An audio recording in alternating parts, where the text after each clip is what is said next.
I want you to just take a second and imagine standing completely alone in this massive room.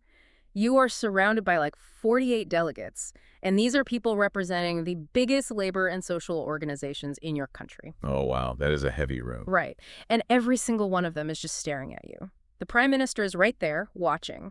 There is this incredibly famous international activist on the stage who has just delivered this tear-inducing, highly emotional speech about a massive human rights crisis. You can just feel the tension. Exactly. The entire room is totally swept up in the fervor.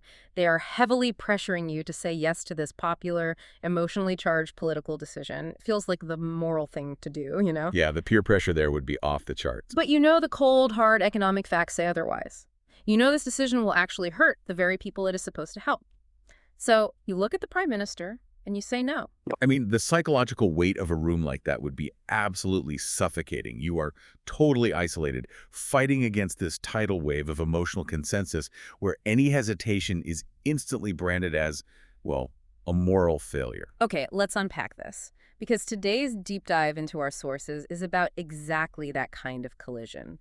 We are exploring what happens when raw emotional politics collides head-on with cold, hard reality in Sweden. It is such a fascinating dynamic. It really is. And we are pulling from two truly fascinating sources today. The first is a historical, very personal account of a tense political showdown over labor, trade, and boycotts in the 1980s. A huge moment in Swedish political history. For sure.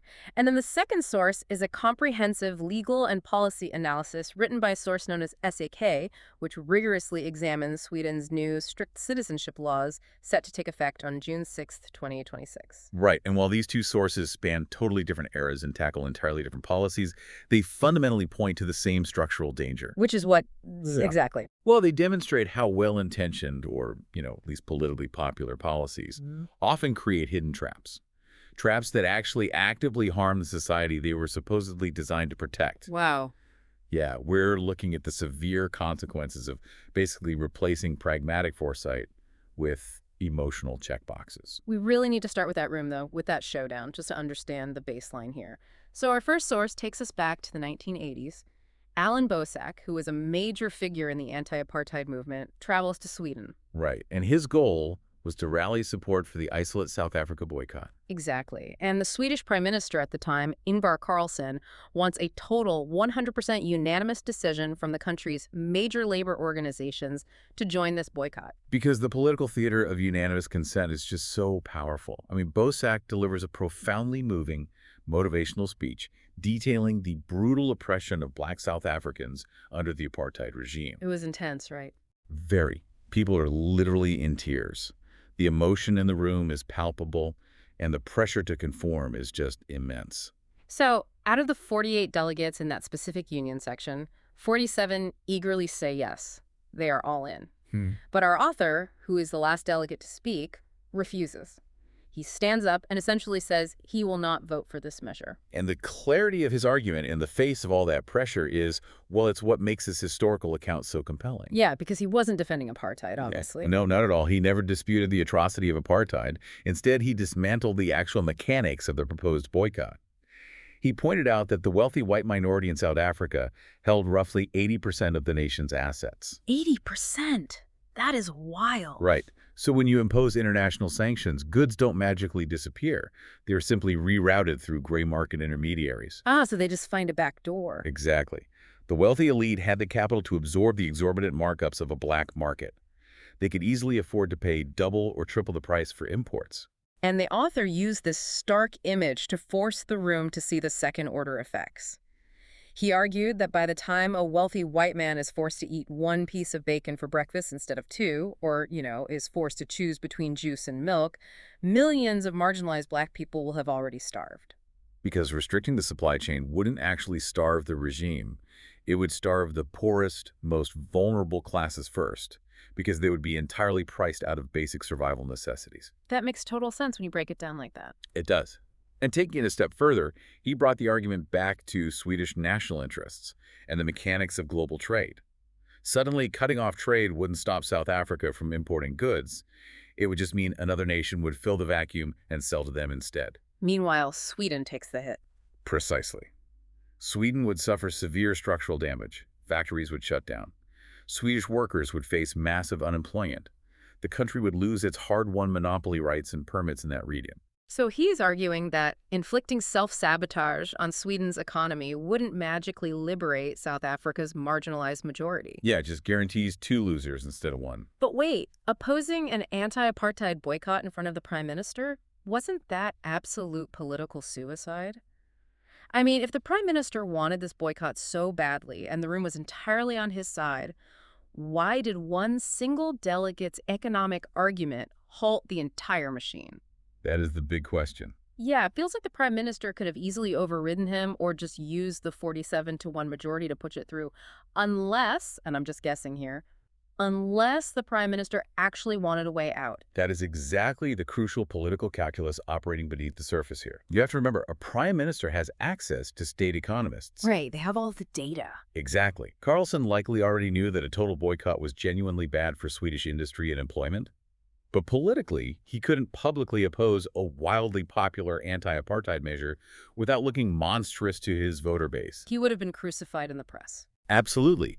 He needed political cover. He needed a lack of consensus to justify backing down without looking like the bad guy. So the lone dissenter basically provided the exact scapegoat the prime minister needed to avoid economic self-sabotage. Yes. In fact, the source mentions that when the prime minister heard the report of this delegate's economic objections, he simply said, "Thank you," hung up the phone, and immediately announced to the press that Sweden would not participate. That is incredible. And then the author says that his own boss, who had literally spent the entire lunch break begging him to cave to the pressure, ran up and literally lifted him into the air in celebration. Which tells you everything you need to know. The boss was celebrating because he, too, understood the economic reality. But he just lacked the political courage to be the one to say no in front of a crying crowd. It takes a lot of guts. It really does. And this entire anecdote anchors our analysis today. National interest and far-reaching policies just have to be dictated by facts, figures, and long-term economic foresight. Because when a state allows raw emotion to drive policy, it risks making short-sighted decisions that trigger devastating structural fallout. Exactly. And that instinct, the urge to sacrifice long-term economic stability for a short-term moral victory, it definitely didn't stay in the 1980s. We are watching the exact same trap being set today with the modern minimum wage debate. Yes, the parallels are striking. Our sources move us from protecting the Swedish labor market in the 80s to a very current proposal regarding newly arrived immigrants. Right, so the first source outlines a significant shift in contemporary Swedish politics. Several political factions, and the source specifically mentions the center and liberal parties here, have proposed establishing a separate, lower pay scale exclusively for newcomers. And the emotional logic presented to the public is essentially, hey, let's just get them working. Right, getting a foot in the door. Yeah, the argument suggests that because newcomers don't know the language or the system, allowing businesses to hire them at a legally lower rate will keep them off the social welfare rolls while they acclimate. I mean, it sounds pragmatic on the surface. It sounds totally pragmatic until you map out the actual mechanics of the labor market. Yeah. A wage floor exists to prevent a race to the bottom. Right. If you introduce a two-tier system where a newcomer is legally allowed to be paid a fraction of the standard rate, you are fundamentally altering the structural integrity of collective bargaining. It's like setting up a reverse bidding war where the bottom just drops out of the labor market. That is a perfect way to describe it.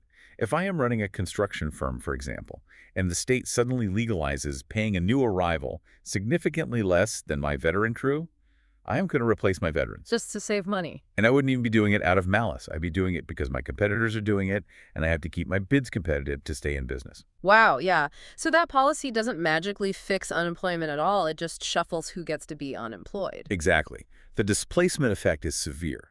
When a skilled, established worker, and that could be native-born or a previously integrated immigrant, when they are displaced by cheaper, state-sanctioned labor, they don't just disappear. They still need to pay rent. Right. They enter the unemployment system. They require state-funded retraining. The policy creates this illusion of saving money by keeping immigrants off welfare, but in reality, it transfers the massive cost of long-term unemployment back onto the state and the unions. So really, the only entity that genuinely benefits from a two-tier wage system is the business owner who's looking to maximize profit margins through cheap labor, while the public sector is just left holding the bag to finance the fallout. That is exactly what the source argues. It is the exact same warning as the boycott story. It's an emotionally satisfying quick fix idea that completely ignores the structural reality of the market. And this structural danger becomes exponentially more severe when we look at our second source, the SAK policy analysis. We are moving from the pressure of wages to the absolute ultimate pressure a state can apply, which is the fundamental right to remain in the country. This is where the stakes get incredibly high. The source provides this highly detailed examination of the new Swedish citizenship rules that are slated for June 6, 2026. These new 2026 rules mandate a significant extension of the residency period, moving the baseline from 5 years all the way up to 8 years. That's a big jump. It is. But more importantly, they introduce a rigid self-sufficiency requirement. Basically, to become a citizen, you must be employed and fully capable of supporting yourself without any state assistance whatsoever. And the author, SAK, points out a massive glaring contradiction in this requirement. According to the data in the source, Sweden's projected unemployment rate as of March 2026 sits at a hefty 9.7%. Nearly 10%. Yes.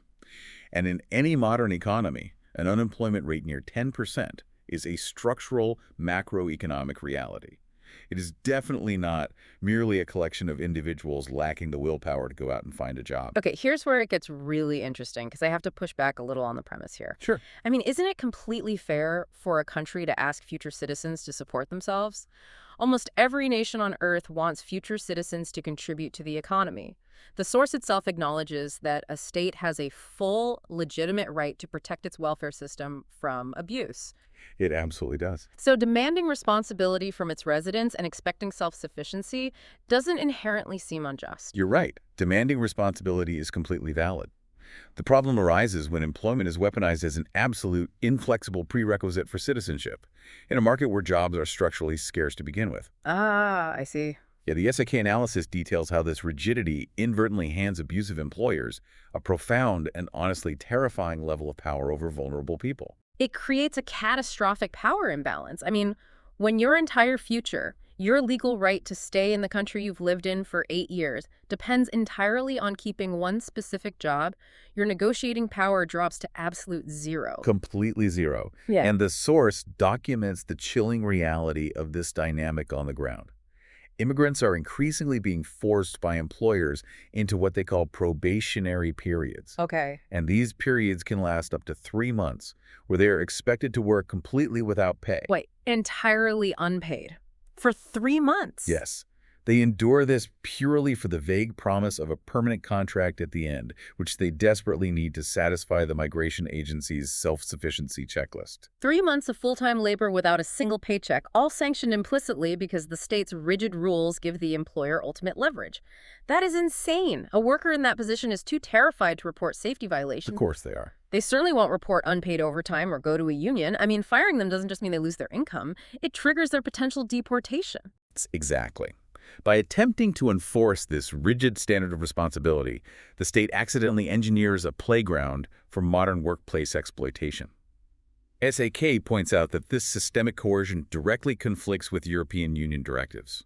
Directives prohibiting forced labor, I imagine. Yes, forced labor and protecting fair working conditions. It just rots the Swedish labor model from the inside out. I mean, think about it. If one rogue employer successfully uses unpaid immigrant labor to artificially lower their operating costs, legitimate businesses are pressured to adopt similar exploitative tactics just to survive the market. It creates a downward spiral. Yeah, the standards for everyone, citizens and immigrants alike, are dragged downward. And the rigid bureaucracy of the 2026 laws doesn't even stop at economics. The new legislation also introduces mandatory Swedish language and society knowledge tests as strict prerequisites for citizenship. Now, the SAK analysis does agree that Swedish language skills and civic knowledge are vital for integration, right? Oh, absolutely. You need the language to understand your legal rights, to advocate for your children at school, and just to participate meaningfully in democracy. Right. But the author draws this critical defining line between an unwillingness to learn and an inability to learn. Yes. The pedagogy of adult learning is incredibly complex. Policymakers often assume that failing a language test is simply a matter of laziness, but ESSEC highlights that many failures stem from documented, severe human limitations. Like what kind of limitations? We're talking about deep cognitive limits, advanced age, documented medical issues, and the profound neurological impact of severe war trauma. It's like making everyone take the exact same standardized test and calling it equal, but ignoring the fact that some people are taking it in a language they just learned while wearing a blindfold. That is exactly it. If a person's primary mental bandwidth is consumed by processing trauma, or if they have absolutely zero foundational literacy in their native tongue to begin with, failing a standardized written test in a brand new language isn't a reflection of their effort. It's a biological and neurological barrier. Precisely. And this brings us to the real philosophical core of the essay analysis. It is the vital distinction between mechanical equality and true justice. Okay, break that down for us. Sure. So mechanical equality dictates that every single person faces the exact same rule and the exact same test, regardless of context. It looks perfectly fair on a bureaucratic spreadsheet.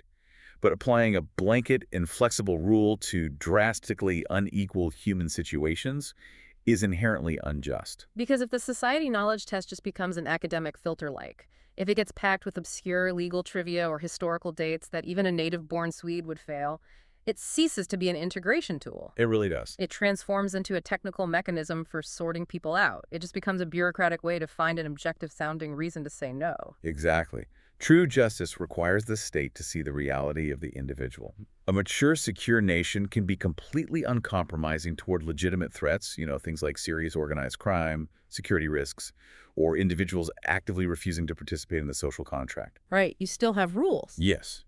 But that same state must retain the capacity for compassion and flexibility when dealing with genuine human limitations. If someone has attended language classes for 5 years, has documented learning disabilities, but simply cannot pass the final level of the exam, punishing them doesn't protect the integrity of the state. Not at all. It just crushes a human being who was honestly trying to belong. Treating a traumatized, elderly refugee with the exact same rigid check boxes as a 25-year-old software engineer isn't dispensing justice. It's just doing paperwork. And when a state relies entirely on mechanical paperwork and ignores the lived, on-the-ground reality of its people, it loses its moral authority. It creates a system that is administratively strong, but completely blind to the damage it inflicts. We have covered some incredibly heavy ground today. We started by exploring the immense psychological pressure of a lone union delegate in the 1980s, standing up to the prime minister because he understood that an emotionally popular boycott would actually devastate the vulnerable people it was meant to help. A really powerful story. Truly. And then we analyzed the modern structural dangers of two-tier wage systems that threaten to undercut the labor market and displace established workers. And finally, we examined the sweeping 2026 citizenship rules, where the demand for absolute self-sufficiency and perfect test scores threatens to engineer a terrifying underclass of silent, exploited workers. The through line connecting all of this is unmistakable, really. Whether we are discussing international trade sanctions in the 1980s or domestic immigration policy in 2026, policies driven by emotional popularity or rigid mechanical checkboxes consistently fail when they ignore complex economic and human realities. Yeah, they just don't work in the real world. No. When policy becomes detached from reality, it ultimately harms the exact society it was designed to protect. It really forces you to step back and examine the underlying architecture of how we build our communities. Which leaves us with a final, lingering thought to mull over today as we wrap up this deep dive. I love a good lingering thought. Well, think about this. If a society demands that its newest, most vulnerable members must be perfectly self-sufficient, completely fluent, and flawlessly knowledgeable standards that native-born citizens routinely fail to meet themselves, are we actually trying to build a resilient shared community? Or have we just decided to build an exclusive fortress? Because if you ever find yourself standing alone in that room facing down 48 people and the prime minister, you have to ask yourself, are we making these rules to actually help people or just to make ourselves feel better? Thanks for joining us on this deep dive into the sources. We'll catch you next time.